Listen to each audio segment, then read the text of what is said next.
वही आपको बता दें कि तमिलनाडु में 4 दिन पहले बंधक बनाए गए झारखंड के दुमका के 11 मजदूरों को आज सुरक्षित रेस्क्यू कर लिया गया। पुलिस प्रशासन व श्रम विभाग की मदद से उनको धनबाद लाया गया।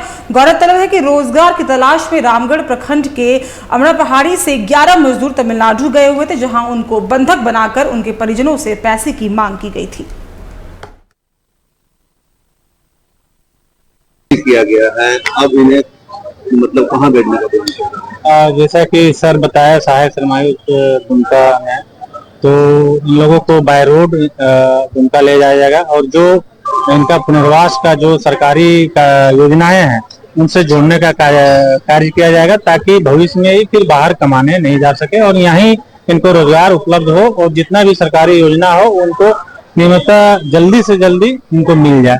तो हम लोग लेबर डिपार्टमेंट के सहयोग से इन लोग को कई सारे अभी श्रमिक हैं जो कि उनका रजिस्ट्रेशन नहीं हुआ, उसको लेकर किस प्रकार की पहल करने का प्लान आप लोगों ने किया है? पिछला साल हम लोग ड्राइव चलवाए थे, पूरा जितना भी रेलवे स्टेशन था सब में एक महीना ड्राइव चलवाए थे और अभी भी मोबाइल से भी अपने से ही ऑनलाइन प्रक्रिया है। मोबाइल से लोग अपने से निबंधन कर सकते हैं, या तो अपना CSC सेंटर पर जाके कर सकते हैं या फिर लेबर डिपार्टमेंट में जाके भी कर सकते हैं। लोग यहाँ दुमका से गए सेलम के लिए, जैसे हम लोग सेलम में उतरे तो ऑटो वाला हम लोगों को दूसरा जगह लेके गया और ले जाने के बाद एक रूम में रखा।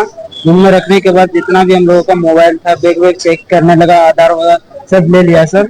लेने के बाद मारपीट करने की शुरू की और फिर अपने गार्जियन के पास फोन लगाने को बोला और मांग करने लगे सर।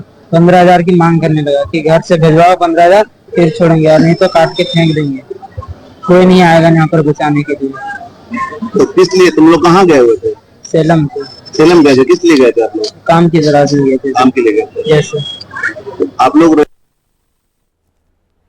और इसी पे अधिक चर्चा के लिए हमारे साथ सहायक श्रम आयुक्त प्रवीण कुमार फोन लाइन पे जुड़ चुके हैं। पहले तो बहुत बहुत स्वागत है TV 45 में सर, और आपको बधाई है कि आप लोग के द्वारा 11 मजदूरों को आज सुरक्षित रेस्क्यू किया गया है। लेकिन सवाल मेरा ये है कि जिस तरह से आए दिन इस तरह के जो मामले हैं वो सामने आते हैं, अक्सर मजदूरों को ये प्रलोभन दिया जाता है कि बाहर उन्हें नौकरी दी जाएगी, और जब वो नौकरी के नाम पर झारखंड से बाहर जाते हैं तो इस तरह के मामले जो है वो आते हैं। फिलहाल क्या कुछ जानकारी और आगे आप लोग के द्वारा क्या कुछ ऐसी कार्रवाई की जाएगी सर? जी, दुमका का कुल 11 वर्कर जो थे वो तमिलनाडु के सलेम जगह है, वहाँ पे इन लोगों को बंधक बना लिया गया था काम के एवज में।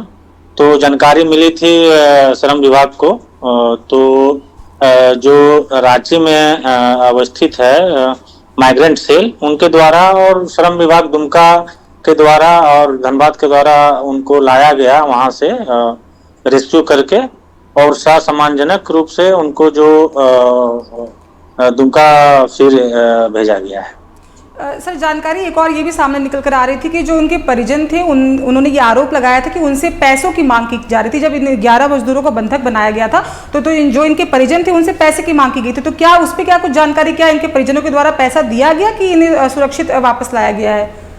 नहीं, कोई पैसा नहीं दिया गया है। वहाँ के कुछ या सामाजिक तत्व तमिलनाडु के कुछ ऐसा किए थे, उनको बंधक बना के और उनसे परिवार वालों से संपर्क करके कुछ मांग रहे थे, लेकिन किसी ने एक मोबाइल रखा हुआ था, तो उन्होंने जैसे ही परिजन को सूचना दिया, परिजन ने जैसे ही श्रम विभाग को सूचना दिया, तुरंत कार्रवाई प्रशासनिक तौर पर जो होता है वो करके उन लोगों को सुरक्षित वहाँ से निकाल लिया गया।